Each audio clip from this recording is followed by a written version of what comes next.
Hello students, here our next lecture of class 12th, subject biology, chapter principle of inheritance and variations. ठीक है, तो हम ये chapter पढ़ रहे थे। इस चैप्टर में हमने लास्ट लेक्चर में पढ़ा था सेक्स डिटर्मिनेशन के बारे में, जिसे हैंकिंग ने 1891 में बनाया था या बताया था। और genetic basis of sex determination हमने पढ़ा था, जो कि XY क्रोमोसोम 24 पेयर ऑटोसोम्स के होते हैं और एक पेयर एलोसोम होता है, जिसे हम सेक्स क्रोमोसोम भी कहते हैं। उसके बारे में हमने बात करी थी। फिर मैकेनिज्म और सेक्स डिटर्मिनेशन हमने कहा था कि होमोगैमेटिक और हेट्रोगैमेटिक हो सकती है, जहाँ पे मेल हेट्रोगैमी और फीमेल हेट्रोगैमी की हमने बात करी थी। दोनों टाइप के पॉसिबल जो क्रोमोसोम्स हो सकते हैं, पॉसिबल जो होमोगैमी और हेट्रोगैमी जो हो सकती थी, वो हमने देखा। और साथ ही साथ एक इंटरेस्टिंग मेथड हमने पढ़ी थी, हैप्लॉइड डिप्लॉइड मैकेनिज्म पढ़ी थी हनी बी में हमने। ठीक है, तो ये सारी चीज़ें हमने क्लियर कर ली थी, हमने कंप्लीट कर लिया था ये सेक्शन। अब उसके बाद हमने जो पढ़ना है वो नॉर्मली वेरिएशन तो हम पढ़ चुके हैं। थोड़ा सा वेरिएशन के बारे में जान लेते हैं और फिर से, क्योंकि जब चैप्टर स्टार्ट हुआ था तो हमने तभी इसके बारे में जान लिया था। किसके बारे में? वेरिएशन के बारे में। तो आज चलिए दोबारा से थोड़ा सा जानते हैं genetic variation.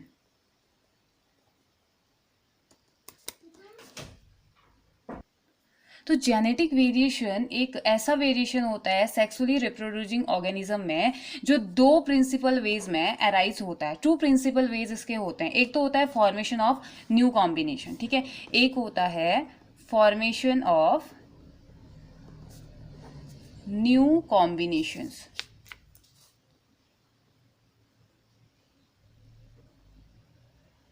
Okay, formation of new combination by shuffling of parental gene, ठीक है। और सेकंड होता है modification in chromosomes and gene DNA mutation. हमने इसकी बात करी थी। तो अब थोड़ा सा वेरिएशन, वैसे हमने लास्ट लेक्चर में म्यूटेशन हमने स्टार्ट कर दिया था, लेकिन थोड़ा सा वेरिएशन के बारे में मैं बताना चाह रही थी, बस इतना ही। ये दूसरा पॉइंट जो था, दूसरा पॉइंट होता है मॉडिफिकेशन इन क्रोमोसोम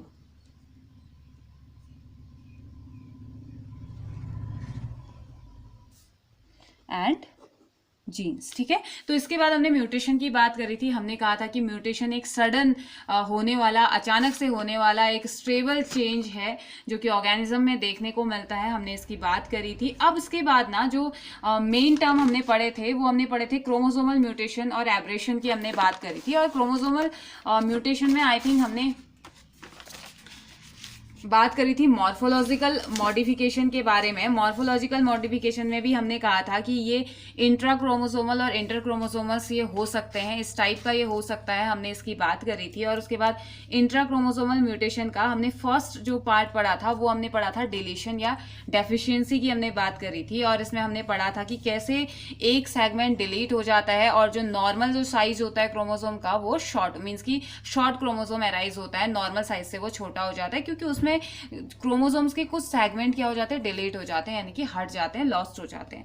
नेक्स्ट जो हमने पढ़ा था, फिर ऐसे ही इंटरकैलरी की हमने, ये इंटरकैलरी और टर्मिनल हो सकता है, हमने बात करी थी। इंटरकैलरी में क्या हो रहा था, बीच के कोई सेगमेंट मिस हो जा रहे थे और फिर से छोटा बन जा रहा था। और टर्मिनल में क्या हो रहा था, टर्मिनल में ऊपर का कोई body part, sorry chromosomal part या नीचे का कोई पार्ट, बिलो या अपर कोई भी पार्ट जब हट जा रहा था तो उसे शॉर्ट हो जा रहा था आर्म, और डिलीट ही हो जा रहा है, सेगमेंट बिल्कुल ही खत्म हो जा रहा है, लॉस्ट हो जा रहा है। लेकिन दो अलग अलग तरीके से, एक तरीके में ऊपर किनारे के पार्ट और एक में बीच का मिडिल पोर्शन जब हट जा रहा है तो उसे इंटरकैलरी डिलीशन हमने कह दिया। और जब टर्मिनल पार्ट में हो रहा है तो उसे टर्मिनल डिलीशन कह दिया, ठीक है। तो एग्जाम्पल हमने इसमें पढ़ा था क्राइडू-चैट सिंड्रोम, इसकी वजह से हो जाता है, जो कि क्रोमोसोमल फिफ्थ क्रोमोसोम नंबर 5 में कुछ इस तरीके का डिलीशन हो जाने की वजह से, भले वो सेंट्रल हो या टर्मिनल हो, किसी भी बेसिस पे हो जाने से, मीन्स कि डिलीट हो जाने से, क्रोमोसोम के सेगमेंट का डिलीट हो जाने की वजह से जो प्रॉब्लम क्रिएट होती है, वो होती है बच्चे में क्राइडू-चैट सिंड्रोम, जहाँ पे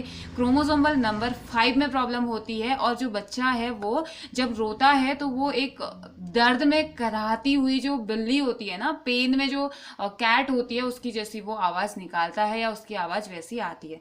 फिर हमने इन्वर्जन पढ़ा था, हमने इसी का इन्वर्जन पढ़ा था। हमने कहा था कि जो क्रोमोसोम के सेगमेंट होते हैं वो सेपरेट होते हैं, लेकिन दोबारा से ज्वाइन हो जाते हैं, जैसे A B C, दो क्रोमोसोम्स एक ही क्रोमोसोम है, ये सेपरेट हुआ लेकिन उल्टा तरीका से, ए और बी पहले सेपरेट होता है, ए और बी सेपरेट हुआ लेकिन वापस से ज्वाइन हो गया उसी क्रोमोसोम में, तो बी और ए कुछ इस तरीके से इसमें क्या हो जाता है, ज्वाइनिंग हो जाती है, यानी कि उल्टे तरीके से ज्वाइन हो जाता है, तो इसे हमने क्या कह दिया था, इन्वर्जन की हमने इसमें बात करी थी। ठीक है, तो लास्ट लेक्चर में हमने इतना सब कुछ पढ़ लिया था।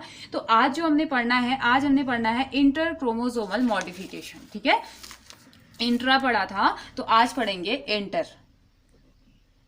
Inter chromosomal modifications.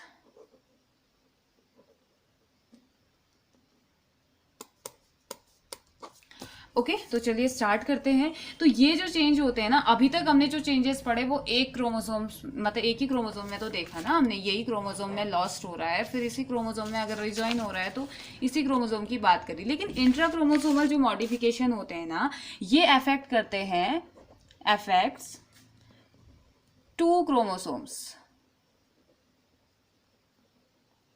These changes affects 2 chromosomes simultaneously. They also occur in 2 ways. तो ये भी 2 टाइप के होते हैं, 2 अलग अलग तरीके से हम इनको इंट्रोड्यूस करवा सकते हैं। First one is translocation, and second one is duplication.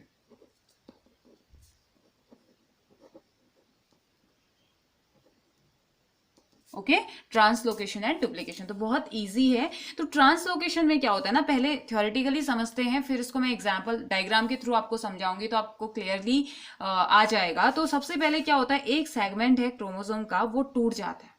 ठीक है, एक क्रोमोसोम है, उसका एक सेगमेंट टूट गया और ज्वाइन हो जाता है अपने दूसरे chromosome, non homologous chromosome. Homologous mean same, non homologous mean जो अलग है। ठीक है, दूसरा जो क्रोमोसोम है उससे जाके वो ज्वाइन हो जाता है। अब दोनों ही अफेक्ट हो गए ना, क्योंकि एक का साइज अगर ये है तो अब दूसरे का साइज ये हो गया है, मतलब पहले ये साइज था, फिर इसका साइज कट हुआ और दूसरे वाले पे ज्वाइन हो गया, तो दूसरे दोनों के दोनों अफेक्ट हो गए ना। तो होता क्या है कि जिस जो डोनर है, डोनर मीन्स जिसका सेगमेंट गया है, जिसने अपना सेगमेंट डोनेट किया है, वो तो सफर किससे करेगा, डिलीशन से, क्योंकि उसका तो कट हो गया है ना। और दूसरा जो एक्सेप्टर है, जो रेसिपिटेंट है, वो क्या हो जाएगा, उसके बाद एक्स्ट्रा सेट्स आ जाएंगे जीन्स के, यानी कि क्रोमोसोम का एक सेट एक्स्ट्रा आ जाएगा। सेट तो नहीं बोलूंगी, एक पार्ट एक्स्ट्रा उसमें आ जाएगा नॉर्मल से ज्यादा, तो वो नॉर्मल से ज्यादा लॉन्गर हो जाएगा, है ना। तो ट्रांसलोकेशन सिंपल भी हो सकता है, इंटरस्टिशियल इसे बोला जाता है, और रेसिप्रोकल भी ये हो सकता है। ठीक है, तो सिंपल चलिए पहले मैं आपको डायग्राम से इसको समझाती हूँ। ठीक है, तो हो क्या रहा है इसमें ट्रांसलोकेशन में, सिंपल ट्रांसलोकेशन की मैं बात कर रही हूँ। ठीक है, मैंने कहा कि ये क्रोमोसोम है, ठीक है, ये मैं इसलिए दिखा रही हूँ ऐसे कि ताकि आप लोगों के लिए समझने के लिए इजी हो, अदरवाइज ऐसे डायग्राम क्रोमोसोम तो कुछ इस तरीके से रिप्रेजेंट हम करते हैं ना। तो जैसे मैंने बोल दिया कि A B C D E F G H I, ये एक क्रोमोसोम है और एक दूसरा क्रोमोसोम है, क्योंकि इंटरक्रोमोसोमल मॉडिफिकेशन में हम बात करते हैं 2 टाइप के क्रोमोसोम्स की। ठीक है, तो there are 2 types of chromosomes involve in interchromosomal modification. तो इसमें आप अलग तरीके से, कुछ इस तरीके से भी आप इसे दिखा सकते हैं।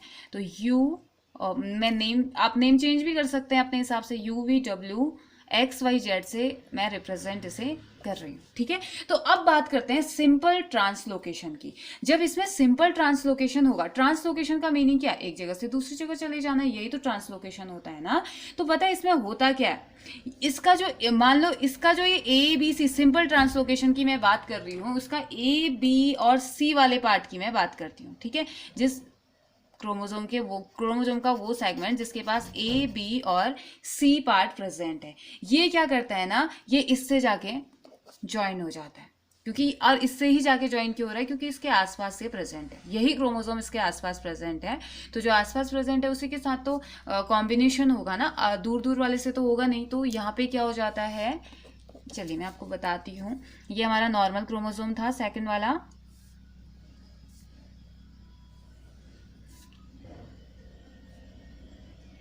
अच्छा UV था ना, UVWXYZ, ये नॉर्मल था। लेकिन जब सिंपल ट्रांसलोकेशन हुआ, कौन से टाइप का ट्रांसलोकेशन हो रहा है, सिंपल ट्रांसलोकेशन, ट्रांसलोकेशन, ठीक है, ये इसके पार्ट है, ठीक है। ए सिंपल ट्रांसलोकेशन हुआ तो ये ए बी सी वाला पार्ट इस पे चले गया, ए बी सी। और ये क्या हो गया, अब ये किस टाइप का हो गया है, ये इतना हो गया है D E F G H आई वाला क्रोमोसोम ये बन गया है, यानी कि ये नॉर्मल से इसका साइज क्या हो गया, छोटा हो गया है, और इसका साइज नॉर्मल से बड़ा हो गया है। क्यों? बिकॉज ऑफ सिंपल ट्रांसलोकेशन, क्योंकि ट्रांसलोकेशन में क्या हो जाता है, जो क्रोमोसोम है उसका कुछ सेगमेंट क्या हो जाता है, दूसरे अपने होमोलोगस नॉन होमोलोगस क्रोमोसोम से जाके क्या हो जाता है, अटैच्ड हो जाता है, ठीक है। तो इसे क्या कह देते हैं हम, ट्रांसलोकेशन। और which type of translocation, simple translocation. तो क्या हुआ, ये डोनर था ना, तो डोनर काहे से सफर किया, शॉर्ट आर्म से, ठीक है, शॉर्ट हो गया, शॉर्टर हो गया, देन शॉर्टर देन नॉर्मल, क्योंकि ये डोनर था, अब इसका साइज इतना हो गया, और एक्सेप्टर क्या हो जाएगा, लॉन्गर देन नॉर्मल, नॉर्मल से बड़ा ये हो गया है, लंबा ये हो जाता है, ठीक है। कैसे, बिकॉज ऑफ सिंपल ट्रांसलोकेशन। अब दूसरा जो ट्रांसलोकेशन होता है ना, दूसरा ट्रांसलोकेशन हम पढ़ते हैं इसमें रेसिप्रोकल ट्रांसलोकेशन। अब मैं दूसरे इसी का ट्रांसलोकेशन का ही दूसरा पार्ट, इसमें भी कुछ ऐसा ही होगा लेकिन थोड़ा सा अलग फॉर्म में देखने को हमें मिलता है। रेसिप्रोकल ट्रांसलोकेशन में क्या होता है, दो नॉन होमोलोगस क्रोमोसोम जो होते हैं ये म्यूचुअली सेगमेंट को एक्सचेंज करते हैं। यहाँ पे तो एक ही ने एक्सचेंज किया ना, वहां क्या हो जाता है, रेसिप्रोकल में दोनों ही एक दूसरे के सेगमेंट को म्यूचुअली रेसिप्रोकल कर देते हैं, यानी कि म्यूचुअली क्या कर देते हैं, ट्रांसलोकेट कर देते हैं, ठीक है, म्यूचुअली एक्सचेंज कर देते हैं अपने अपने सेगमेंट को। और जो अफेक्टेड क्रोमोसोम्स हैं, अब होगा क्या, यहाँ तो एक छोटा और एक बड़ा हो जा रहा था, लेकिन वहां पे साइज उनका नॉर्मल रहेगा। क्यों? क्योंकि जितना वो देगा, अगर इतना सेगमेंट एक दे रहा है तो दूसरा भी इतना सेगमेंट दे रहा है, तो साइज तो नॉर्मल रहेगा, बट चेंजेस किस में आ जाएंगे, उसमें प्रेजेंट जीन या उसका जो उस पोर्शन का जो स्पेशल काम था वो उसे अफेक्ट करेगा, ठीक है। तो चलिए जानते हैं, डायग्राम की हेल्प से शायद आई थिंक ज़्यादा इजी रहेगा। तो ये हमने बनाया एक क्रोमोसोम, आप किसी भी तरीके से इसे रिप्रेजेंट कर सकते हो, ठीक है, ये आपका तरीका है। A P C D E F G H I, मैंने इसे ऐसे इंडिकेट किया, ठीक है।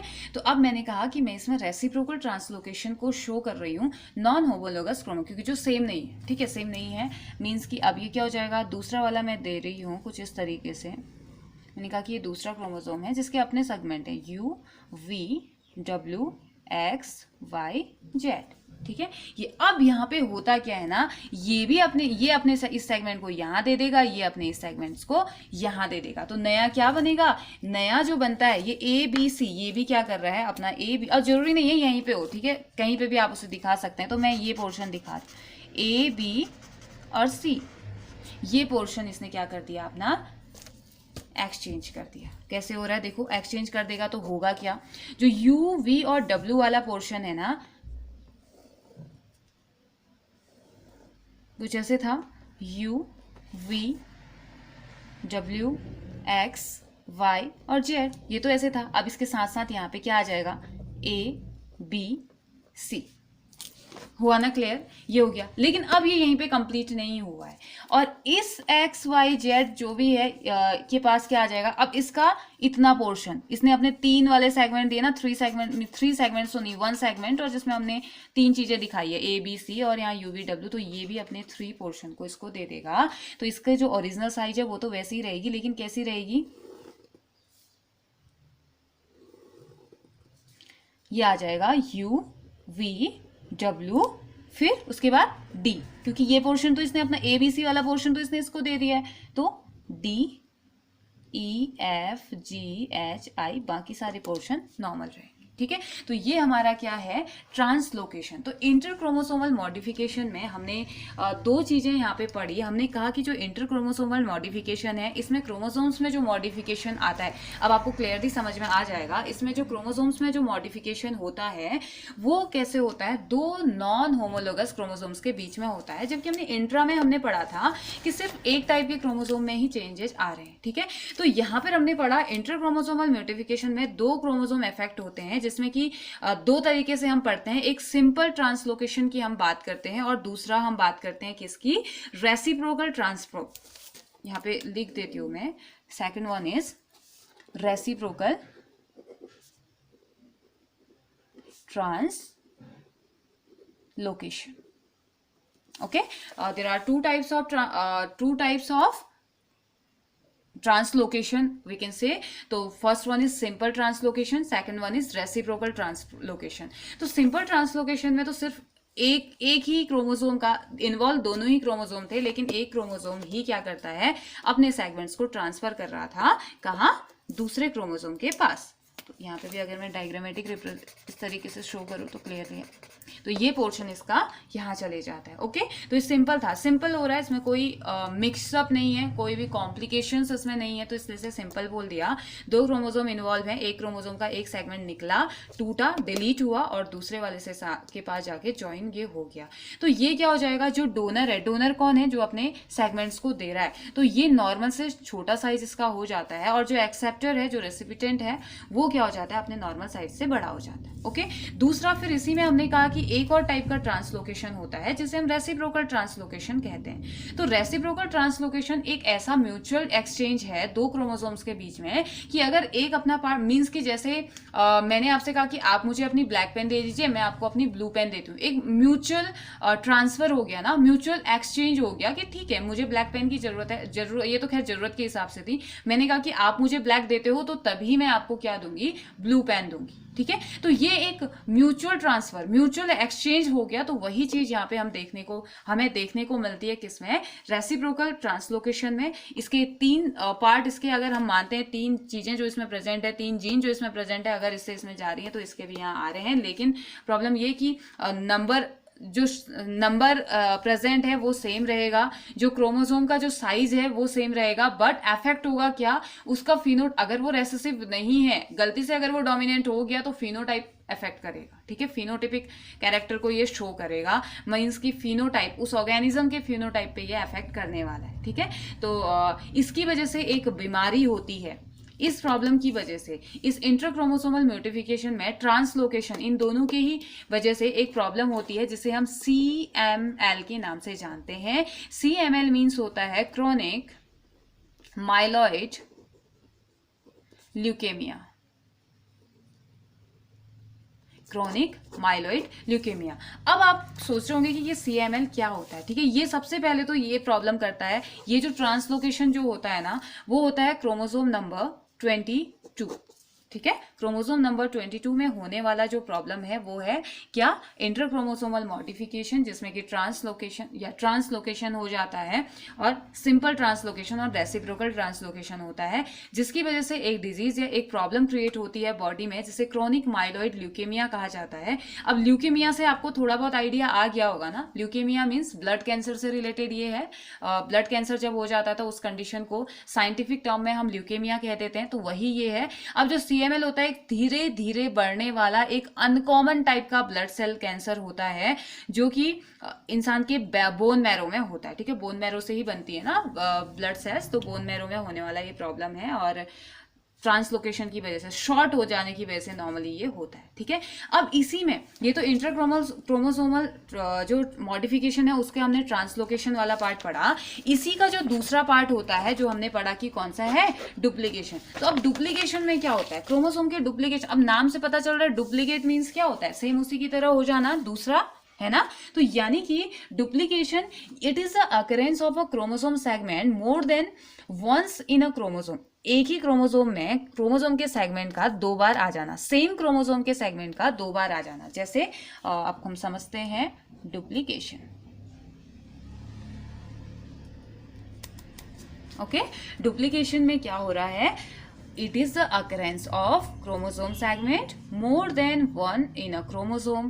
Duplication may be in tandem, sequence और in reverse order. ये reverse order में भी हो सकते हैं, sequence में भी ये हो सकते हैं, और दो तरीके से भी ये हो सकते हैं. homologous chromosome में हो सकते हैं, जब unequal segment इसमें पास हो रहे हैं, क्रॉसिंग ओवर के टाइम पे हो सकता है कि क्रॉसिंग ओवर के टाइम पे डुप्लीकेशन हो जाए, है ना, ये भी तो हो सकता है. और कभी कभी हो सकता है जो फ्रेगमेंट है क्रोमोसोम्स के वो सेपरेट जब हो रहे हैं उस टाइम पे ये प्रॉब्लम हो रही हो. ठीक है, तो चलिए डुप्लीकेशन में आपको सीधे सीधे समझाती हूँ. डुप्लीकेशन में होता क्या है, ये एक क्रोमोसोम है. ठीक है, बहुत ही इजी है ये, बहुत ज़्यादा इंटरेस्टिंग हम पढ़ते हैं मॉडिफिकेशंस या म्यूटेशन जो हम पढ़ रहे हैं ना, बहुत ज़्यादा इंटरेस्टिंग। बस आप ये समझिए, आपको टर्मिनोलॉजी आपको याद रखनी है कि जैसे डिलीशन, डिलीट मतलब क्या होता है, हट जाना। और ट्रांसलोकेशन मीन्स क्या होता है, एक जगह से दूसरी जगह चले जाना, यही तो होता है ना। बस डुप्लीकेशन मीन्स क्या होता है, डबल हो जाना। तो बस यही टर्म आपने याद रखने हैं। अगर आपको टर्म याद है तो आपको कोई प्रॉब्लम नहीं होने वाली है, और ये टर्म बहुत ईजी है, ठीक है। तो देखते हैं, ये क्रोमोसोम है। हमने कहा कि ये कैसे भी आप दिखा दो, इस तरीके से या ऐसे आप दिखा दो, ABCDE FGHIJ, आपने ऐसे दिखा दिया। अब हम कह रहे हैं कि इसमें हो रहा है डुप्लीकेशन, ठीक है। डुप्लीकेशन की वजह से होता क्या है, डुप्लीकेशन की वजह से हमने कहा ये प्रॉब्लम आ रही है या ये मॉडिफिकेशन हो रहा है इस A और B वाले सेगमेंट, ठीक है। A और B सेगमेंट को हम लेके चल रहे हैं, और जरूरी नहीं, ये नहीं कि मैं ऊपर वाला दिखा रही हूँ, आप नीचे से भी दिखा सकते हो, क्योंकि क्रोमोसोम्स तो एक ही है ना, क्रोमोसोम तो इसी एक ही क्रोमोसोम की हम बात करेंगे। तो ए और बी में डुप्लीकेशन जब हो जाता है तो कभी कभी क्या हो जाता है ना, गलती से या क्रॉसिंग ओवर के टाइम पे, क्रॉसिंग ओवर हमने पढ़ा था ना कब, जब एक नया कॉम्बिनेशन आने के लिए तैयार रहता है, पेरेंट्स के कैरेक्टर से अलग कैरेक्टर जो बॉडी में आने के लिए तैयार रहता है किसी भी नए ऑर्गेनिज्म के, तो उस टाइम पे क्या होता है, क्रॉसिंग ओवर हो जाता है, एक अपने तरीके के नए वेरिएशन वाले जीन आने लगते हैं। तो उस टाइम पे कभी कभी मिसमैच हो जाता है, तो उस टाइम पे डुप्लीकेशन हो जाता है। और डुप्लीकेशन का रिजल्ट क्या होता है पता है आपको, ए बी, हमारे पास ये ए बी वाला पोर्शन इसमें आ जाता है, ठीक है। अभी तक भी तो हम ऐसा ही पढ़ रहे थे, हमने अभी तक यही तो बोला कि ए बी वाला पोर्शन आ जाएगा, बट ए बी वाला पोर्शन आया तो सही, लेकिन इसका जो ओरिजिनल ए बी है ना वो भी रहेगा, ए बी यही सेगमेंट। और हो सकता है ये पूरा का पूरा सेगमेंट ही क्या हो जाए, या DE F तक भी क्या हो जाए, ये डुप्लीकेट हो जाए। तो यानी कि ए और बी का डुप्लीकेशन हुआ, जो ओरिजिनल था वो तो है ही है, साथ ही साथ इसमें से एक बार और बन गया, जीरोक्स हो गया, ए बी जीरोक्स हो गया, आप ये समझ लीजिए। तो बाकी चीजें वैसी रहेंगी, CDEFGHIJ, ठीक है। तो ये है डुप्लीकेशन, ठीक है। तो अब जो ये मॉर्फोलॉजिकल क्रोमोसोमल, हम क्या पढ़ रहे थे, मॉर्फोलॉजिकल क्रोमोसोमल एप्लीकेशंस, ये एब्रीवेशन तो पढ़ रहे थे ना, या चेंजेस हम पढ़ रहे थे, मॉडिफिकेशन पढ़ रहे थे। इनका रिजल्ट क्या होता है, इनकी वजह से होता क्या है, तो ये वो म्यूटेशन है जो कि नंबर, जीन के नंबर्स में चेंज कर देते हैं, या नई पोजीशन, जैसे अगर ए और बी जीन है तो इनकी पोजीशन चेंज हुई या नहीं हुई, ओरिजिनल वाला नीचे आ गया फिर डुप्लीकेट वाला ऊपर, या चेंज तो हुआ ना। ऐसे ट्रांसलोकेशन में हमने देखा था, देखिए ट्रांसलोकेशन में ABC, जो जीन इसकी है वो जीन इस क्रोमोसोम पे चले गई, और जो जीन इसकी है वो इस क्रोमोसोम पे चले गई, तो प्रॉब्लम तो क्रिएट होगी ना। बॉडी में वो एंजाइम बनेगा ही नहीं जो इस जीन की वजह से बनता है, या इस जीन को काम करने के लिए जो एंजाइम मिलता है, जो न्यूट्रिशन मिलता है, वो ये दे ही नहीं सकता, ट्रांसफर होने के बाद दूसरा क्रोमोसोम दे ही नहीं सकता, क्योंकि अगर दूसरा देता तो वो ऑलरेडी नेचुरली वहीं प्रेजेंट रहता ना, नेचुरली वहां प्रेजेंट नहीं है, इट मीन्स कि जहां पे वो प्रेजेंट है वहां पे उसे मिल रहा है। तो लेकिन अगर प्रॉब्लम क्रिएट हो जा रही है, दूसरी जगह वो आ जा रहा है, इट मीन्स कि वो वहां पे कुछ ना कुछ प्रॉब्लम तो क्रिएट करेगा ही करेगा। तो ये सारी प्रॉब्लम्स इसमें होती है, और ये अल्टर कर देता है बेस सीक्वेंस, डीएनए के बेस सीक्वेंसेस को ये अल्टर कर देता है। और थोड़ा बहुत डीएनए के बारे में हम 11th क्लास में पढ़ के आ चुके हैं ना, हमने जाना है प्यूरिन पिरामिडिन के बारे में, हमने बेस सीक्वेंस होते हैं, नाइट्रोजनस बेस होते हैं, हमने पढ़ा था। तो और यहाँ पे वो जेनेटिक जो मैसेज है वो ट्रांसमिट हो जाता है, जबकि ये जो भी एब्रेशन होंगे उसके बाद मैसेंजर आरएनए आएगा और वो इन एब्रिवेशंस को लेके जाएगा, इन मैसेजेस को लेके जाएगा कि भाई आपकी बॉडी में ये चेंजेस आ गए हैं, और अब वो लेके जाएगा। तो हो सकता है अगर ये लीथल नहीं है, लीथल मीन्स जानलेवा अगर ये नहीं है तो ठीक है, फिनोटाइप में चेंज आएगा। और इन्वर्जन और ट्रांसलोकेशन जो होते हैं ये तो सिनेप्सिस में इंटरफेयर करते हैं, और क्रॉसिंग ओवर के टाइम पे जो चेंजेस होते हैं उसको कम कर देता है, ठीक है। तो ये लीथल भी हो सकते हैं कभी कभी, अगर ज़्यादा हो रहा है, या अगर रेसेसिव फॉर्म, मोस्टली रेसेसिव देखा जाता है, रेसेसिव या डोमिनेंट दोनों फॉर्म में होते हैं वैसे, तो यहाँ पे ये प्रॉब्लम को क्रिएट करेंगे। मीन्स कि चेंज आ रहा है, मीन्स फिनोटिपिक चेंज तो आपको दिखेगा ही दिखेगा अगर क्रोमोसोमल है, ठीक है। तो जीन वाले में फिर थोड़ा सा अलग आता है। तो ये तो हमने फर्स्ट पार्ट कंप्लीट किया है, कौन सा, morphological modification in chromosome. Second portion जो है हमारा वो है चेंजेस इन क्रोमोसोम नंबर। अब हम पढ़ेंगे चेंजेस, अभी तक हमने क्रोमोसोम नंबर में चेंज नहीं पढ़ा ना, अब हम पढ़ेंगे चेंजेस इन क्रोमोसोमल या क्रोमोसोम नंबर। ये थोड़ा सा इंटरेस्टिंग है। देखिए होता क्या है, वेरिएशन आ रहे हैं, हमने पता है वेरिएशन मीन्स क्या होता है, चेंज। चेंज को ही हम वेरिएशन कहते हैं, राइट। तो variation chromosome number usually occur as a result of error जो हो रहा है, लेकिन कहाँ हो रहा है, मियोसिस में।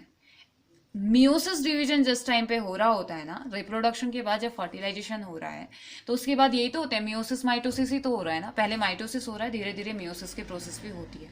तो मियोसिस के टाइम पे, मियोसिस सेल डिवीजन के टाइम पे, और साथ ही साथ माइटोसिस सेल डिवीजन के टाइम पे कुछ एरर्स आ जाते हैं, क्रोमोसोम्स के नंबर में कुछ एरर आ जाता है, ज्यादा या कम हो जाता है, तो उसे हम क्या बोल देते हैं, चेंजेस इन क्रोमोसोम नंबर, ठीक है। अब ये दो तरीके से होता है, एक तो एन्यूप्लॉइडी होता है, एन्यूप्लॉइडी, और second one is polyploidy. Aneuploidy and polyploidy. Aneuploidy is also known as heteroploidy, heteroploidy, okay। Aneuploidy is also known as heteroploidy and second one is polyploidy. So let's start with aneuploidy.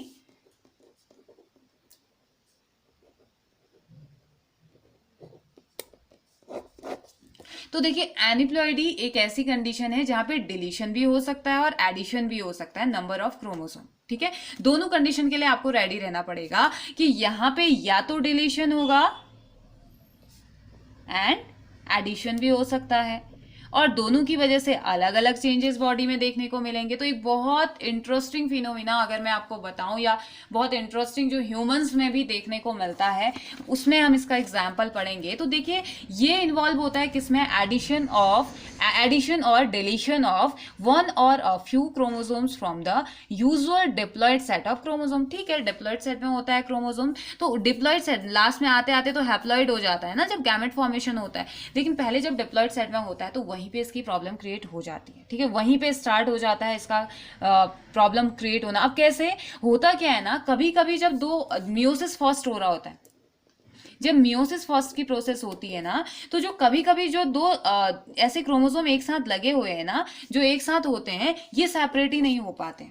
Problem create यहाँ पे होती है कि ये separate नहीं हो पाते, क्योंकि हमें तो पता है ना ये डिप्लॉइड है, ये 46 क्रोमोसोम के साथ है, और ये जब हमने oogenesis और स्पर्मेटोजेनेसिस में हमने पढ़ा है कि ये जब सेपरेट होंगे तब 23 क्रोमोसोम बनाएंगे और एक गैमेट बनाएंगे। लेकिन प्रॉब्लम कब होगी, प्रॉब्लम तो तब हो जाएगी ना ये सेपरेट ही नहीं हो पाएगा, डिप्लॉइड ही रह जाएगा। तो यहाँ पे प्रॉब्लम हो जाती है, और जो 2 सिस्टर क्रोमेटिड्स हो जाती हैं वो मियोसिस सेकंड में भी, जो मियोसिस सेकंड में सेपरेट, मियोसिस फर्स्ट में सेपरेट नहीं हो रहा है, वो मियोसिस सेकंड में भी सेपरेट होना नहीं हो पाता है, फेल हो जाता है सेपरेट होने से। इसे बोल देते हैं इस कंडीशन को, जो कि मींस की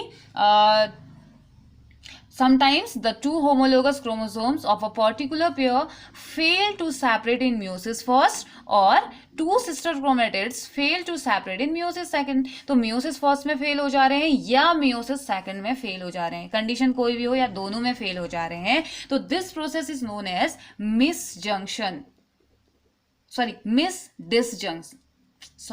नॉन डिसजंक्शन या मिस डिसजंक्शन से कहा जाता है। नॉर्मली हम इसे नॉन डिसजंक्शन के नाम से जानते हैं, ठीक है, नॉन डिसजंक्शन। तो इस प्रोसेस को नॉन डिसजंक्शन कहा जाता है, and it's result is that one gamete receive both the chromosome of a pair and other gamete is left without that particular chromosome. तो इसका मतलब ये हुआ कि एक क्रोमोसोम या एक गैमेट तो ऐसा होगा जिसको इसके दोनों ही क्रोमोसोम मिलने वाले हैं, दूसरे वाले को एक भी नहीं मिलेगा, ठीक है। तो अगर मैं बात करूं, चलिए अब इसको मैं आपको थोड़ा सा डायग्रामेटिक रिप्रेजेंटेशन या क्रोमोसोम्स के बेसिस पे एक्स एंड एक्स वाई के बेसिस पे समझाती हूँ, आपको जल्दी समझ में आएगा। तो चलिए मैं कह रही हूँ कि दो होमोलोगस क्रोमोसोम है, होमोलोगस मीन्स सेम, तो एक्स और एक्स सेम क्रोमोसोम हो गए, होमोलोगस क्रोमोसोम है, ये फर्टिलाइज हो रहे हैं एक स्पर्म से, ठीक है, स्पर्म के साथ ये फर्टिलाइज हो रहे हैं। तो स्पर्म में क्या हो सकता है, एक्स और वाई, इन दोनों में से एक ही तो होगा ना। तो fertilise by a sperm with one homologous chromosome से एक्स और Y will form an individual। अब अगर ये देखो, ये एक गैमेट है जिसको कि दोनों ही मिले थे, एक ही पेरेंट से दोनों मिल गए, तो अब जब ये दोनों इससे कंबाइंड होंगे तो क्या बनाएंगे, एक्स एक्स एक्स बनाएगा, ये दोनों इससे कंबाइंड होंगे तो एक्स एक्स वाई। नॉर्मली हम क्या पढ़ते हैं, एक्स एक्स एक्स वाई, तो एक बार एक्स इस एक्स से अगर हो रहा है तो ये एक्स वाई होगा, लेकिन ये तो नॉर्मल कंडीशन है, हम पढ़ रहे हैं म्यूटेशन में सेपरेट नहीं हो पाए ना, ये सेपरेट नहीं हो पाए तो ये दोनों के दोनों आ गए इस पे। दोनों के दोनों आ गए, तो अब क्या होगा, अगर हम फर्टिलाइज करवाते हैं तो फर्टिलाइजेशन के का जो रिजल्ट है वो कुछ इस तरीके का रिजल्ट दे देता है, XX एंड XXY। तो इस केस में होता क्या है, तो जो इस केस में ना XXY जो इंडिविजुअल है, XXY इंडिविजुअल जो होता है वो होता है स्टेराइल मेल। स्टेराइल मेल होता है, मेल तो होता है लेकिन बहुत सारे फीमेल कैरेक्टर्स के साथ। तो XXY एक कंडीशन है जो एन्यूप्लॉइडी में आती है, जहां पे हम चेंजेस इन क्रोमोसोमल नंबर की बात करते हैं। यहाँ पे क्रोमोसोम का नंबर क्या हो जाता है, XXY, यानी कि नॉर्मली इसे होना क्या चाहिए था, XY होना चाहिए था ना, लेकिन XY ना होके ये XXY हो जाता है। तो दो कैरेक्टर, दो क्रोमोसोम तो इसको मेल के जैसे मिल गए, फिर सॉरी फीमेल के जैसे मिल गए XX, और एक मिला इसको Y की तरह। तो इस वजह से मेल तो दिखता है, ये स्टेराइल मेल होता है जो कि आगे जाके रिप्रोड्यूस नहीं कर सकता है, और साथ ही साथ कैरेक्टर बहुत सारे इसके फीमेल के होते हैं। ठीक है, तो ये जो XXY इंडिविजुअल है स्टेराइल मेल होगा विथ मैनी फीमेल फीचर। अब दूसरी कंडीशन की अगर हम बात करते हैं, union of an egg without an x chromosome. हमने यहाँ पे बात करी थी कि एक गैमेट है जिसको कि दोनों कैरेक्टर मिल जा रहे हैं, एक गैमेट है जिसको नहीं मिल रहा है, मिल ही नहीं रहा है। तो एग तो होगा, बॉडी में एग तो है, लेकिन उसके पास कोई क्रोमोसोम नहीं है, XX में से एक भी क्रोमोसोम नहीं है। तो ये एग जब किसी भी XY से, किसी भी मेल से फर्टिलाइज होगा तो इसको क्या मिलेगा, एक ही तो मिलेगा ना, या X मिलेगा या Y मिलेगा। हम मान रहे हैं कि X मिल रहा है, ठीक है, उसको सिर्फ X मिल रहा है क्योंकि वो X कैरी जो स्पर्म है उससे क्या हो गया, फर्टिलाइज हो गया। तो ये जो फीमेल होगी, अब यहाँ पे जो फीमेल बनेगी ये भी स्टेराइल होगी, फीमेल स्टेराइल होगी विथ मैनी मेल फीचर। ये एक ऐसी फीमेल होगी जो कि मेल फीचर के साथ होगी, X क्रोमोसोम वाली। तो यहाँ पे डिलीशन हो गया ना, यहाँ पे देखो एडिशन हो रहा है एक क्रोमोसोम, यानी कि इसके पास 47 क्रोमोसोम हो जाएंगे, इसके पास XXY वाले के पास नंबर ऑफ क्रोमोसोम 47 हो जाएंगे, और इसके पास कितने हो जाएंगे, टोटल 46 होते हैं, तो उसके पास तो एक कम है, तो इसके पास सिर्फ 45 क्रोमोसोम्स ही हैं। ठीक है, तो ये फीमेल होगी स्टेराइल, साथ ही साथ विथ मैनी मेल फीचर के साथ। और जब XXY कंडीशन होती है तो स्टेराइल मेल बनता है विथ मैनी फीमेल फीचर। ठीक है, तो आई होप इतना समझ में आ गया आपको क्यों ये कंडीशंस होती हैं, क्यों इस तरीके से हम देखते हैं कि कुछ मेल होते हैं जो फीमेल के कैरेक्टर्स के साथ होते हैं, और जो कुछ फीमेल होती हैं जो मेल के कैरेक्टर्स के साथ होते हैं। तो मेल जो फीमेल कैरेक्टर वाले होते हैं उनका जो क्रोमोसोम में प्रॉब्लम उनकी आ जाती है, जो कि XX और Y क्रोमोसोम को रिप्रेजेंट करता है। और दूसरा जो फीमेल होती हैं जो मेल के कैरेक्टर्स को शो करती हैं, स्टेराइल होती हैं, आगे रिप्रोडक्शन नहीं कर सकती, रिप्रोड्यूस होने की कैपेबिलिटी उनकी बॉडी में नहीं होती है, तो उनके पास सिर्फ एक X क्रोमोसोम होता है। ठीक है, तो this is sterile female with many male feature. और जो प्रेजेंस होता है ना, सिंगल कॉपी और 3 कॉपीज, अगर हम पर्टिकुलर की बात करते हैं, जैसे हमने X और X की हमने बात कर दी, तो इसको क्या बोल देंगे, मोनोसोमी। देखो X और या तो X वाली कंडीशन या XX और X वाली जो कंडीशन है इसे मोनोसोमी कह दिया जाता है, क्योंकि यहाँ पे 2n-1 है। ठीक है, क्योंकि इसको भी तो एक ही तो मिल रहा है ना, तो 2n-1। एंड एक दूसरी कंडीशन जो होती है ट्राइसोमी में 2n+1 हो जाता है। 2n मीन्स क्या है, 46 क्रोमोसोम प्लस 1, यहाँ पे 46 क्रोमोसोम -1 यानी कि 45।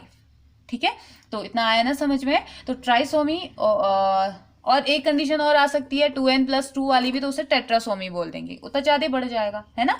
तो ट्राइसोमी और टेट्रासोमी ये माने जाते हैं कि ये नई स्पीसीज को प्रोड्यूस करते हैं, एक नई स्पीसीज का प्रोडक्शन करने के लिए हेल्पफुल होते हैं। जैसे कि किसी किसी में तो फायदेमंद होता है, अगर ह्यूमन को छोड़ दें, जैसे फ्रूट्स की बात करते हैं तो एप्पल और पेयर में ये फायदेमंद होता है, एक नई स्पीसीज का फॉर्मेशन ये कर जाता है अगर कुछ इस तरीके की ट्राइसोमी और टेट्रासोमी एप्पल में और पेयर में, आड़ू और सेब में अगर ऐसा हो जाए ना, तो ये बहुत अच्छा रिजल्ट, एक आड़ू मतलब कि एप्पल और पेयर की हम एक नई स्पीसीज को प्रोड्यूस कर सकते हैं, कुछ ऐसा। और आर्टिफिशियली ऐसा कराया भी जाता है कि चलो ठीक है, कुछ ऐसा मीडियम प्रोवाइड कर देते हैं कि यहाँ पे टेट्रासोमी और ट्राइसोमी हो जाए, जिस वजह से एक नई स्पीसीज हमें मिल जाए। ठीक है, और चेक किया जाता है कि वो स्पीसीज बनती कैसी है, अच्छी बनती है नहीं बनती है। तो सेकेंडरी पॉलीप्लॉइडी यहाँ पे होती है, तो ये सारी चीजें हम यहाँ पे पढ़ते हैं। अब उसके बाद जो एनिप्लॉइडी होती है, ये भी 2 टाइप की देखने को मिलती है, एक तो हाइपोपॉलीप्लॉइडी और हाइपर पॉलीप्लॉइडी। तो इसको हम बहुत ज्यादा डिटेल में नहीं पढ़ते हैं। इसके बाद नेक्स्ट हम बात करते हैं, फर्स्ट वन तो एनिप्लॉइडी पढ़ा था ना, एनिप्लॉइडी आया समझ में, एनिप्लॉइडी जहाँ पे कोई डिलीशन या एडिशन दोनों ही चीज चीज हो जाती है जहाँ पे मियोसिस फर्स्ट में या मियोसिस सेकंड में जो सिस्टर क्रोमेटिड्स हैं वो फेल हो जाती हैं सेपरेट होने से, मीन्स कि अलग नहीं हो पाती हैं। और जब अलग नहीं हो पाती है तो प्रॉब्लम तो क्रिएट होगी, या तो स्टेराइल मेल बनता है विथ मैनी फीमेल कैरेक्टर, या स्टेराइल फीमेल बनती है विथ मैनी मेल कैरेक्टर। ठीक है, तो ये कंडीशन यहाँ पे हो जाती है। फिर नेक्स्ट हमने कहा था कि एक और कंडीशन है पॉलीप्लॉइडी। तो अब जानते हैं पॉलीप्लॉइडी के बारे में। Okay, let's start polyploidy.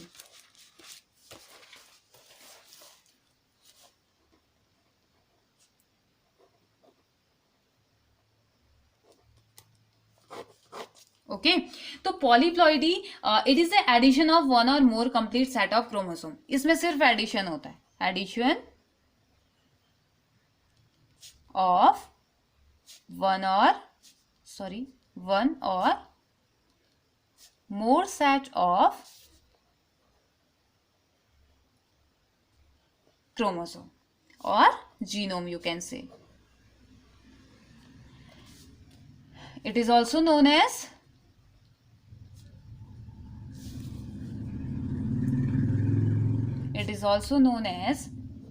genomic mutation.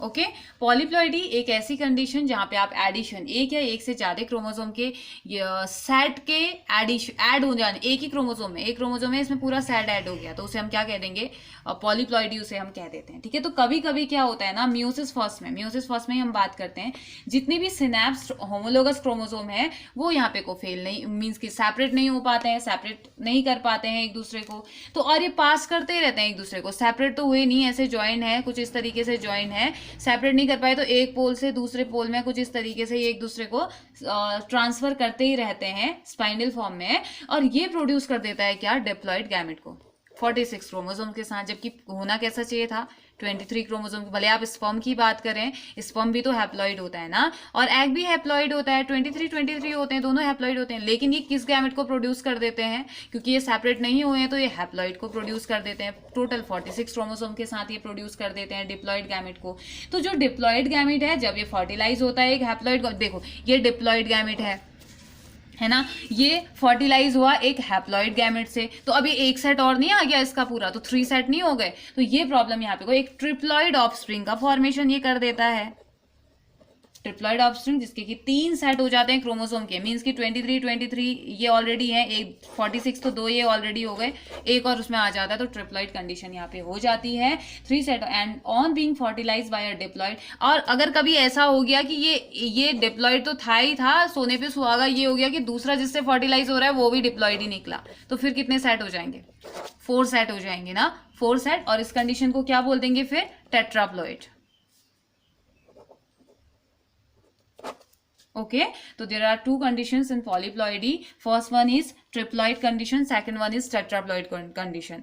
In triploid condition, one diploid and one haploid set of chromosome are fused together and form a new offspring which is known as triploid. ठीक है, और ऐसे इसमें 46 diploid fuse होते हैं आपस में और 4 सेट यहाँ पे बना देते हैं, यानी कि 4 सेट ऑफ क्रोमोसोम इनके पास आ जाता है, जिसे टेट्राप्लॉइड कंडीशन हम बोल देते हैं। ठीक है, वो इंडिविजुअल के पास 4 सेट क्रोमोसोम्स के यहाँ पे हो जाएंगे और एंटायरली डिफरेंट होते हैं, मतलब कि पेरेंट से बिल्कुल अलग, लेकिन इनहेरिटेबल होगा, मीन्स कि पेरेंट से बिल्कुल अलग ही तो होगा, वो पूरे 46 से 46 आ गए, इसके भी पूरे 46 के 46, लेकिन इनकी जो नेक्स्ट जनरेशन होगी ना, वहां पे भी ये कैरेक्टर इनको लेके जाएंगे, कुछ ना कुछ प्रॉब्लम ये नेक्स्ट जनरेशन में भी क्रिएट करते हैं। ठीक है, तो अगर हम इन जनरल हम बात करें तो जो पॉलीप्लॉइडी होती है बहुत नियरली नॉर्मल अपीयरेंस को शो करती है एनिप्लॉइडी से, और एक एक्स्ट्रा या मिसिंग क्रोमोसोम अपीरेंटली डिस्टर्ब कर देता है जेनेटिक बैलेंस को पूरा, मतलब आप एडिशन की बात करें, डिलीशन की बात करें, अगर थोड़ा सा भी चेंज उसमें आ गया तो वो कुछ ना कुछ प्रॉब्लम क्रिएट कर देता है। ठीक है,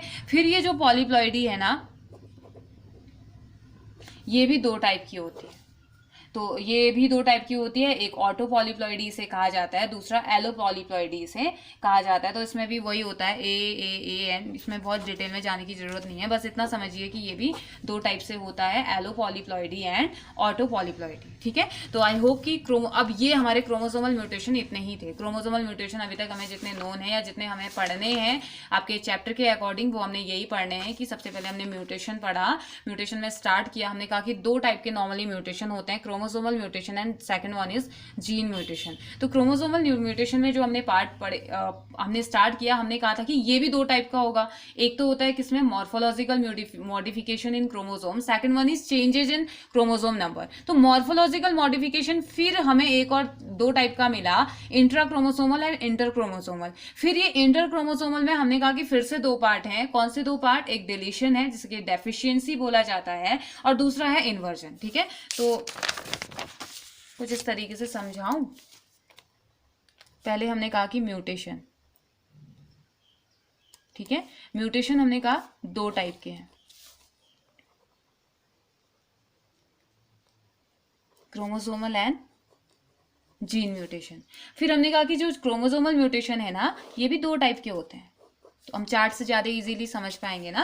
क्रोमोसोमल म्यूटेशन हमने कहा कि दो टाइप के होते हैं, ठीक है, हमने मान लिया। एक क्या है? मॉर्फोलॉजिकल मॉडिफिकेशन,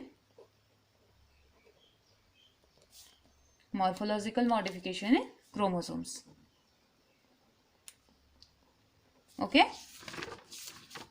और दूसरा हम कह रहे हैं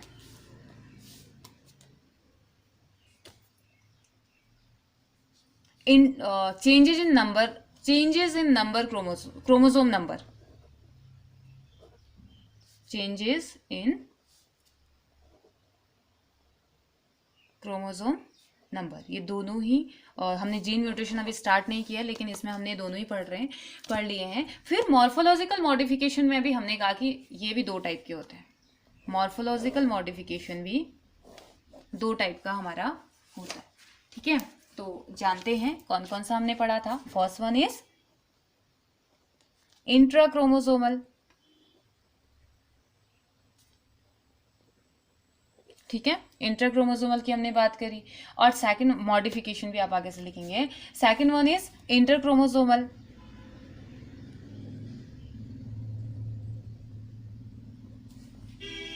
फिर इनके भी टाइप पढ़े। इसमें हमने पढ़ा दो टाइप का ये होता है, डिलीशन एंड इन्वर्जन। पढ़ने को तो ये भी दो टाइप का पढ़ा था ना, टर्मिनल डिलीशन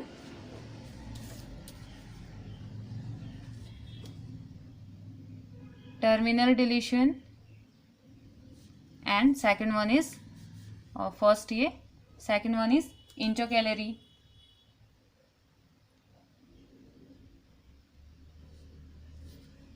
तो यहाँ पे भी लिख सकते थे, चलो कोई बात नहीं, इंटरकैलरी डिलीशन। और ऐसे ही ये भी क्या था? Terminal inversion.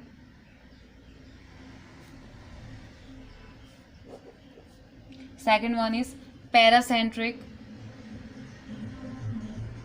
And third one is pericentric. ठीक है, ये पढ़ा था। उसके बाद इंटर क्रोमोसोमल की तरफ बढ़िए। इंटर क्रोमोसोमल में हमने कहा था ट्रांसलोकेशन, चलिए इसको छोटा कर देते हैं। ट्रांसलोकेशन की हमने बात करी थी, translocation, and second one is duplication. इतने टाइप का। फिर हम बढ़े थे चेंजेस इन क्रोमोसोम नंबर की तरफ। तो ये कितने टाइप का होता है ये हम यहाँ से शो करते हैं, कंफ्यूज नहीं होना है। इसको यहाँ से शो कर देती हूँ। इसमें हमने पढ़ा था एनिप्लॉइडी और सेकंड वन इज पॉलीप्लॉइडी। ठीक है, मोनोसोमी, ट्राइसोमी, फिर ये तो इसके अंदर आता है, तो इसी के अंदर हमने पढ़ा था। और फिर पॉलीप्लॉइडी के भी दो पार्ट हमने पढ़े थे, बोला कि दो होते हैं। तो चलिए अभी इतना ही जानते हैं। ठीक है, तो हमने क्या क्या पढ़ लिया। हमने कहा कि म्यूटेशन एक सडन इनहेरिटेबल चेंज, एक सडन और इनहेरिटेबल चेंजेस होते हैं जो किसी भी ऑर्गेनिज्म में हो सकते हैं। वो क्रोमोसोमल नंबर के गड़बड़ी की वजह से भी हो सकते हैं, जीन्स में भी नंबर अप डाउन होने की वजह से भी ये हो सकता है। ठीक है, क्रोमोसोमल में जब हमने पढ़ा तो हमने कहा कि क्रोमोसोम नंबर में कोई प्रॉब्लम होती है तो मॉर्फोलॉजिकल मॉडिफिकेशन उसमें हो जाएगा या नंबर ऑफ क्रोमोसोम्स चेंज हो जाएंगे, क्रोमोसोम के नंबर में कोई प्रॉब्लम आ जाएगी, ये हमने कहा। फिर हमने कहा कि चलिए बात करते हैं, ठीक है, मॉर्फोलॉजिकल मॉडिफिकेशन हो रहा है तो उसको भी जानते हैं, और क्रोमोसोम नंबर में चेंज हो रहा है, क्रोमोसोम नंबर बढ़ घट रहे हैं, तो उसके बारे में भी हम जानते हैं, हमने ये कहा। तो जब हम बात कर रहे थे मॉर्फोलॉजिकल मॉडिफिकेशन की, तो हमने कहा कि यहाँ पे दो टाइप के चेंजेस हमें देखने को मिलते हैं। एक तो इंट्राक्रोमोसोमल होता है, दूसरा इंटरक्रोमोसोमल होता है। तो इंट्राक्रोमोसोमल में हमने बात करी थी कि एक टाइप का क्रोमोसोम जिसमें कि सिंगल क्रोमोसोम को ये अफेक्ट करते हैं, और दो तरीके से ये हो सकते हैं, एक तो डिलीशन और दूसरा इन्वर्जन। तो डिलीशन में हमने कहा था कि एक सेगमेंट डिलीट हो जाता है, लॉस्ट हो जाता है, और फिर ये दो तरीके से डिलीट हो सकता है। एक तो टर्मिनल पोजीशन से ये अपनी डिलीट हो सकता है, दूसरा इंटरकैलरी पोजीशन से डिलीट हो सकता है। टर्मिनल पोजीशन में हमने कहा था कि किसी भी एंड से ये डिलीट हो जाएगा, इसका पोर्शन हमेशा के लिए, और वो छोटा हो जाएगा, ठीक है। नॉर्मल लेंथ जो है उस क्रोमोसोम की, जो नेचुरल जो लेंथ है उससे वो छोटा हो जाता है। दूसरा ऐसे ही हमने क्या पढ़ा था, इंटरकैलरी में हमने कहा था कि कहीं बीच का मिडल पार्ट क्या हो जाएगा, यहाँ से लॉस्ट हो जाता है, और लॉस्ट हो रहा है तो ऑब्वियस सी बात है इसका भी साइज क्या हो जाएगा, छोटा हो जाएगा, यानी कि स्मॉलर देन नॉर्मल ये हो जाएगा। सेकंड वन इन्वर्जन, इंट्राक्रोमोसोमल पार्ट का ही हमने सेकंड पोर्शन पढ़ा। इन्वर्जन हमने बात करी, इसमें उल्टा ये हो जाता है, ठीक है। टर्मिनल इन्वर्जन में हमने पढ़ा कि जो टर्मिनल पोर्शन है उसमें अगर एक सेपरेट एक पोर्शन अगर हट रहा है तो ठीक है, हट तो गया, लेकिन थोड़ी देर बाद वो क्या हो जाता है, जब वो जुड़ता है या रिजॉइन होता है, रिजॉइन होने के बाद उल्टा रिजॉइन होता है। मीन्स कि अगर ए और बी हटा तो वो रिजॉइन तो हो जाएगा, थोड़े टाइम बाद रिजॉइन हो जाता है, दोबारा से उसमें ज्वाइन हो जाता है, बट बी एंड ए के फॉर्म में वो ज्वाइन हो जाता है, ठीक है। और ऐसे इसके भी पार्ट पढ़े थे। फिर हमने इन्वर्जन में टर्मिनल में पैरासेंट्रिक और पेरिसेंट्रिक ऐसे ही हमने पढ़े थे, बीच के साइड के, नीचे की साइड के ऊपर, और मिडिल पोर्शन के हमने पढ़े थे। तो ये कुछ प्रॉब्लम हमने पढ़ी किसके बेसिस पे, मॉर्फोलॉजिकल मॉडिफिकेशन, क्रोमोसोम्स में जो मॉर्फोलॉजिकल मॉडिफिकेशन होते हैं उसके बेसिस पे पढ़ी। फिर दूसरा हमने पढ़ा कि क्रोमोसोम नंबर में भी तो चेंजेस हो रहे हैं, इसके बेसिस पे भी बात करते हैं। और साथ ही साथ ये पहले इसको कंप्लीट कर लेते हैं, इंटरक्रोमोसोमल। फिर हमने पढ़ा इंट्राक्रोमोसोमल, और दूसरा हमने पढ़ा इंटरक्रोमोसोमल। इंटरक्रोमोसोमल में हमने ट्रांसलोकेशन एंड डुप्लीकेशन की बात करी थी, और जहां पे हमने बात करी कि ट्रांसलोकेशन और डुप्लीकेशन या इंटरक्रोमोसोमल जो एब्रेशन है, इंटरक्रोमोसोमल जो म्यूटेशन है, वहां पे दो क्रोमोसोम इन्वॉल्व रहते हैं। इंट्राक्रोमोसोमल में तो सिर्फ एक क्रोमोसोम इन्वॉल्व रहता है, उसी में प्रॉब्लम हो रही है, डिलीट हो रहा है तो उसी में हो रहा है, ऐड हो रहा है तो उसी में हो रहा है, इन्वर्जन हो रहा है तो उसी में हो रहा है। लेकिन इंटरक्रोमोसोमल की जब आप बात करते हैं, इंटरक्रोमोसोमल एब्रेशन में जब आप पहुंच जाते हैं, तो वहां पे हम देखते हैं कि यहाँ पे तो दो क्रोमोसोम इन्वॉल्व है, और नॉन होमोलोगस क्रोमोसोम यहाँ पे इन्वॉल्व है। जब ये दो क्रोमोसोम आपस में इंटरेक्ट हो रहे हैं तो कुछ इस तरीके से हो रहे हैं कि ट्रांसलोकेशन और डुप्लीकेशन हो रहा है। मींस कि यहाँ पे को हो सकता है कि वो एक मतलब म्यूचुअल एक्सचेंज, सीधे सीधे अगर हम बोलें तो यहाँ पे बात होती है म्यूचुअल एक्सचेंज की।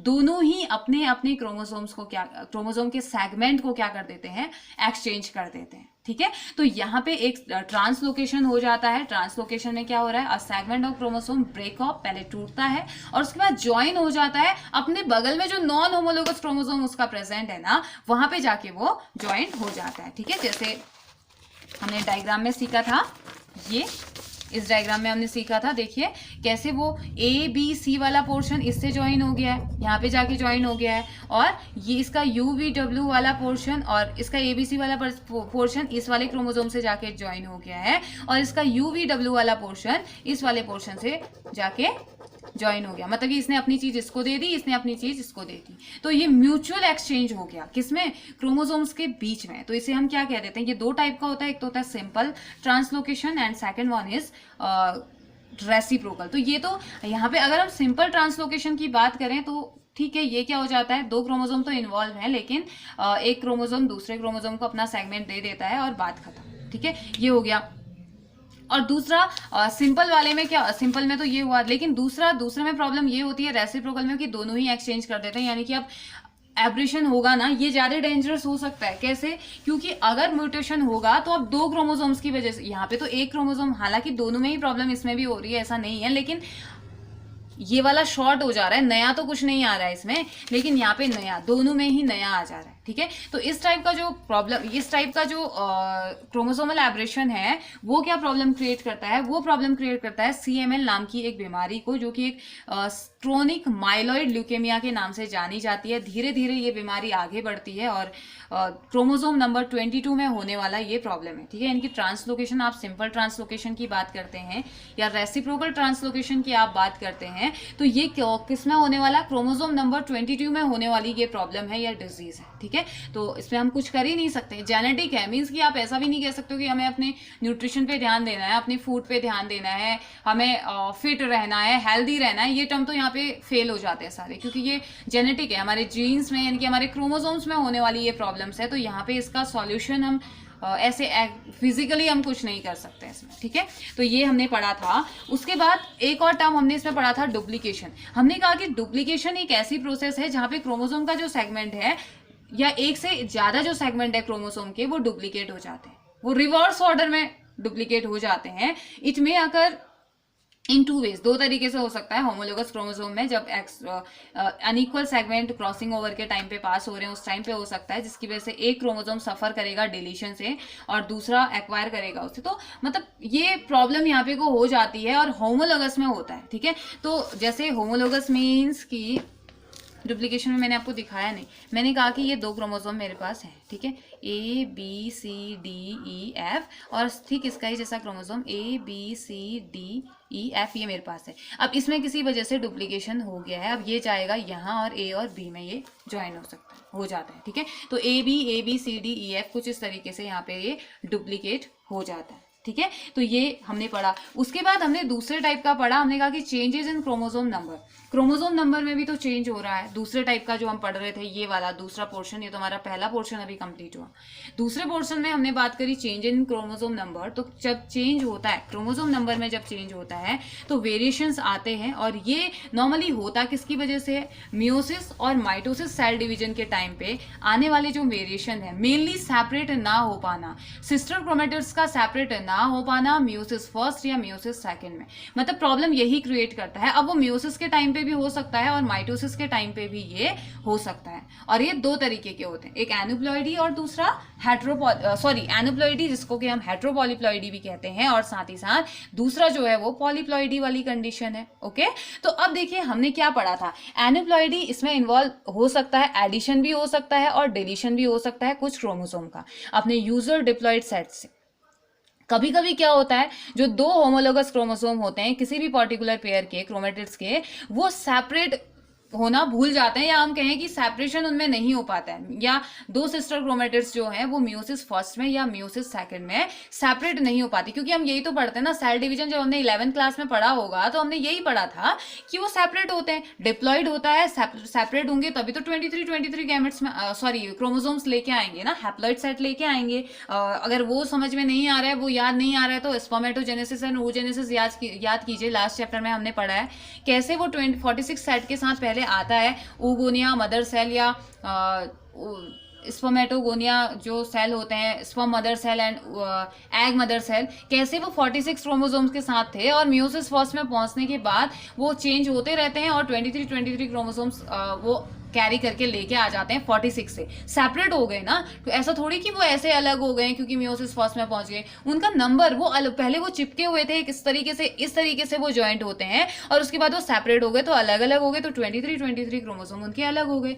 लेकिन कभी कभी ये कंडीशंस हो ही नहीं पाती है, कभी कभी ऐसा हो ही नहीं पाता है कि वो सेपरेट हो ही नहीं पाते हैं, तो इसे नॉन डिसजंक्शन कहा जाता है। This is called non disjunction. अलग हो जाते तो डिसजंक्शन कहा जाता, अलग हो गए, अब अलग नहीं हुए तो उसे क्या कह दिया, नॉन डिसजंक्शन, ओके। तो इस वजह से क्या हो जाता है, एक gamete and it result is that one gamete receive, वो गैमेट क्या होता है जो डिसजंक्शन जिसमें नहीं हुआ है वो क्या हो जाएगा, पूरा का पूरा पेयर लेके गैमेट के साथ आ जाता है, यानी कि 46 के साथ वो आ जाता है। और कभी कभी इसके उलट कंडीशन हो जाती है कि एक को एक ही गैमेट मिलता ही नहीं है दूसरा, जैसे कि सेट होना चाहिए ना, XX और XY का सेट है, तो एक के साथ तो ऐसा होता है कि ये X गैमेट ना बन के XX गैमेट, दोनों ही गैमेट बन जाते हैं 46 के साथ। और कभी कभी ऐसा हो जाता है कि इसका कुछ भी नहीं आ रहा है, X भी नहीं आ रहा है, Y भी नहीं आ रहा है, खाली एग कैरी हो रहा है या स्पर्म कैरी हो रहा है, ठीक है। तो ये प्रॉब्लम होती है। तो इस टाइम पे प्रॉब्लम जब हो रही तो एक्स एक्स एक्स और एक्स एक्स वाई वाली कंडीशन इस केस में हो सकती है। और जब एक्स एक्स वाई वाली जो कंडीशन आएगी उसमें क्या बनाता है, ये बनाता है sterile mail with many female character. और जो सिर्फ एक्स आता है, क्योंकि एक ही के पास तो था ना, हमने कहा कि जो मेल फीमेल थी, फीमेल को कुछ नहीं मिला, कुछ सेट नहीं मिला, खाली एग उसे मिला है और ये नॉर्मल था। तो ये क्या आएगा, ये नॉर्मल भी क्या, इसके दोनों सेट आ गए एक्स, सॉरी हाँ ये नॉर्मल था तो इसका एक ही सेट आया एक्स, इसके पास तो कुछ था ही नहीं, इसका एक्स आया तो यहाँ पे फीमेल बनेगी, लेकिन वो फीमेल स्टेराइल होगी। स्टेराइल होने के साथ साथ मैनी मेल कैरेक्टर, उसकी बॉडी में मेल कैरेक्टर होंगे, जिसकी हो सकता है बियर्ड फॉर्मेशन हो जाए, आवाज़ हैवी हो जाए, और यहाँ पे मेल के उसमें ब्रेस्ट फॉर्मेशन हो जाए, और आवाज़ का सॉफ्ट होना, और फिजिकली लगता है कि फीमेल है लेकिन सारे बाकी जो कैरेक्टर हैं वो मेल की तरह, मतलब दोनों की तरह जो कैरेक्टर शो करते हैं। तो यहाँ पे नॉर्मली जो सारा का सारा खेल है ना वो सभी क्रोमोसोम्स का ही है, ठीक है। तो मोनोसोमी ट्राइसोमी यहाँ पे हो सकती है। Monosomy means 2n-1, 2n-1 means 46 chromosome है, उसमें से एक कम हो जाएगा, 45 हो जाएगा तो मोनोसोमी हो जाएगी। और दूसरा ट्राइसोमी की अगर हम बात करते हैं तो ट्राइसोमी में 2n+1 होता है, यानी कि 46+1 47 क्रोमोसोम यहाँ पे को हो जाते हैं। तो ये प्रॉब्लम होती है। जैसे टेट्रासोमी होती है, टेट्रासोमी में 2n+2 46+2 यानी कि 48 नंबर ऑफ क्रोमोसोम यहाँ पे आ जाते हैं। यही प्रॉब्लम है, यही हम पढ़ रहे हैं, change in chromosome number, chromosome number का ज्यादा या कम हो जाना, उनका चेंज हो जाना, यही हम पढ़ रहे हैं, ठीक है। तो ये तो हमारी एनिप्लॉइडी थी। फिर दूसरा जो हमने टर्म पढ़ा था वो हमने पॉलीप्लॉइडी पढ़ा था। तो पॉलीप्लॉइडी भी हमने यही पढ़ा कि कभी कभी क्या हो जाता है, सेपरेशन नहीं होता है, और ये सेपरेशन इतना ज्यादा एडवांस हो जाता है ना कि एक पोल से दूसरे पोल में ऐसे ही ये ट्रेवल करते रहता है। और जब ये ऐसे ही ट्रेवल करता है तो वही जो अगर डिप्लॉइड गैमेट के साथ एक आया और गलती से क्या, अगर ये डिप्लॉइड गैमेट है, यानी कि मान लो ये स्पर्म है जो कि पूरा 46 क्रोमोसोम्स के साथ आया है, जबकि स्पर्म तो 23 क्रोमोसोम। नॉर्मली अगर हम बात करेंगे तो आप यही तो बोलोगे स्पर्म क्या होता है, हैप्लॉइड होता है। ये तो एक एक्सेप्शन है, एक अपवाद है कि 46 के साथ वो आ रहा है, और एक्सेप्शन है तो कुछ ना कुछ प्रॉब्लम वो क्रिएट करेगा ही करेगा, ऑब्वियस सी बात है।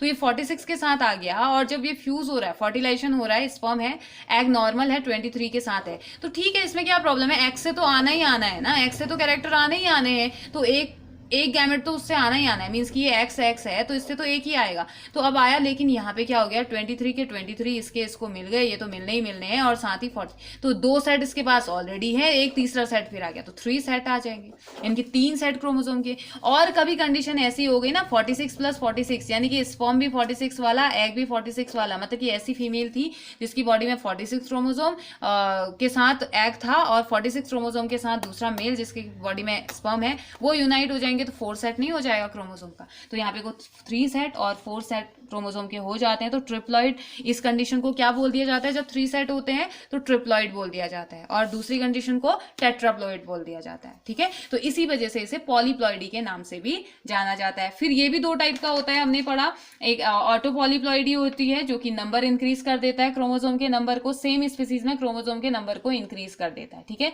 जैसे कि एक क्रोमोसोम का सेट है ए, वो चेंज हो जाता है ऑटो ट्रिप्लॉइड में ए में, और ऐसे ही ऑटो टेट्राप्लॉइड में चेंज हो जाएगा तो ए कुछ इस तरीके से चेंजेज ये ले आता है, ठीक है। ऐसे एलोप्लॉइडी होती है, इसमें भी हाइब्रिड डेवलप होता है 2 स्पीसीज के बीच में एलोपॉलीप्लॉइडी के थ्रू। तो आज हमने बहुत सारी इंपॉर्टेंट चीजें सीखी है म्यूटेशन के बारे में, बहुत सारी, एक सेक्शन हमारा कंप्लीट इसमें हो गया है क्रोमोसोमल म्यूटेशन का। तो आपने इसको पढ़ना है, आपने इसके नोट्स बनाने हैं, ठीक है। जब तक आप नोट्स नहीं बनाएंगे और आप डायग्राम बना के नहीं सीखेंगे तो बहुत मुश्किल और बहुत टफ आपको लगेगा, जबकि ये बहुत ज्यादा सबसे इजी टॉपिक अगर मैं बोलूं तो यही है, क्योंकि ये जो हम टर्म्स यूज कर रहे हैं ना, ये जो टर्मिनोलॉजी हम यूज कर रहे हैं, ये हमारे डेली लाइफ से रिलेटेड है। डिलीट, हर बात पे हम डिलीट बोलते हैं, हर बात पे हम डुप्लीकेशन बोलते हैं, डुप्लीकेट बोल रहे हैं, पॉलीप्लॉइडी, टेट्राप्लॉइडी, इन्वर्जन उल्टा हो गया, अरे तू रिवर्स हो गया, यहाँ पे फिजिक्स में भी हम यूज कर रहे हैं, रेसिप्रोकल आप यूज कर रहे हैं। तो ये वर्ड वो वर्ड हैं जो कि मैं कह सकती हूँ कि एक एक्सेप्शन है, जबकि बायो में तो सारे के सारे वर्ड इतने साइंटिफिक होते हैं, याद करने मुश्किल हो जाते हैं, जबकि यहाँ पे जो वर्ड है ना ये बहुत ज्यादा ईजी है। जहाँ पे आप वर्ड से ही सारी मीनिंग का पता, वर्ड से ही आपको डिफाइन आप कर लोगे इजीली कि हाँ ये हो रहा है। बस ध्यान रखना कि क्रोमोसोम नंबर किस में हो रहा है, कहाँ हो रहा है, तो ये तो हम आगे भी पढ़ते रहेंगे। जेनेटिक डिसऑर्डर जब हम पढ़ेंगे वहाँ पे हम बहुत अच्छे से इनको जानेंगे, लेकिन फिलहाल के लिए हमारा क्रोमोसोम जो था पोर्शन, क्रोमोसोम वाला जो म्यूटेशन है वो हमारा कंप्लीट हो गया है। नेक्स्ट सेक्शन में हम पढ़ने वाले हैं जीन म्यूटेशन। जीन म्यूटेशन में हम बात करेंगे फ्रीक्वेंसी इसकी क्या होती है और टाइप कितने टाइप का होता है, ट्रांजिशन, ट्रांसवर्जन, डिलीशन, इंसर्शन यानी कि एडिशन कहा जाता है उसे, तो ये होता है बहुत सारे टाइप का। ऐसे फ्रेम शिफ्ट म्यूटेशन की हम बात करेंगे और पॉइंट एंड ग्रॉस म्यूटेशन की हम बात करेंगे। और कौन कौन से एरर होते हैं डीएनए रेप्लिकेशन में, जो एरर होते हैं वो जरूरी कौन कौन से होते हैं इनकी हम बात करेंगे, मीन्स की। और साथ ही साथ एक चीज ये भी कि म्यूटेशन हमेशा खराब नहीं होते हैं, हमेशा हार्मफुल नहीं होते हैं। कहीं कहीं और कभी कभी इनका यूज बहुत ज्यादा इंपॉर्टेंट हो जाता है या इनके बहुत ज्यादा इंपॉर्टेंस भी होते हैं। एडेप्टेशन, ऑर्गेनिक इवोल्यूशन में इनका इंपॉर्टेंट है, एग्रीकल्चर में इनका इंपॉर्टेंस है, और साथ ही साथ रिसर्च फील्ड में, इंडस्ट्रीज में, एनिमल हस्बेंड्री में बहुत सारी जगह इनका फायदा भी है। ऐसा नहीं कि हमेशा हम म्यूटेशन की जब हम बात कर रहे हैं तो हमने ये नहीं कहा कि इट इज ऑलवेज हार्मफुल, हमने ऐसा कहा ही नहीं। हमने कहा कि ये सडन होने वाला एक चेंज है किसी भी ऑर्गेनिज्म में, सडन और एक इनहेरिटेबल चेंज है। और इनहेरिटेबल चेंज इसलिए कहा गया क्योंकि क्रोमोसोम में हो रहा है या जीन में हो रहा है, और क्रोमोसोम और जीन तो जाते ही जाते हैं एक जनरेशन से दूसरे जनरेशन में, तो वो इसीलिए उसको इनहेरिटेबल कहा गया, या इसीलिए उसको। और अचानक से होने वाला मतलब आप तैयार नहीं हो, आपकी बॉडी तैयार नहीं है, वो जायगोट तैयार नहीं है, लेकिन अचानक से कोई प्रॉब्लम हो जाती है। हो सकता है किसी एंजाइम की कमी हो रही हो सकता है किसी प्रोटीन की कमी हो रही हो, जिस वजह से वो शिफ्ट हो जाता है, जिस वजह से एक हो सकता है कोई एंजाइम ज्यादा आ गया तो वो दोबारा बन गया। तो ये सारी प्रॉब्लम यहाँ पे हो सकती है जिस वजह से म्यूटेशन होता है।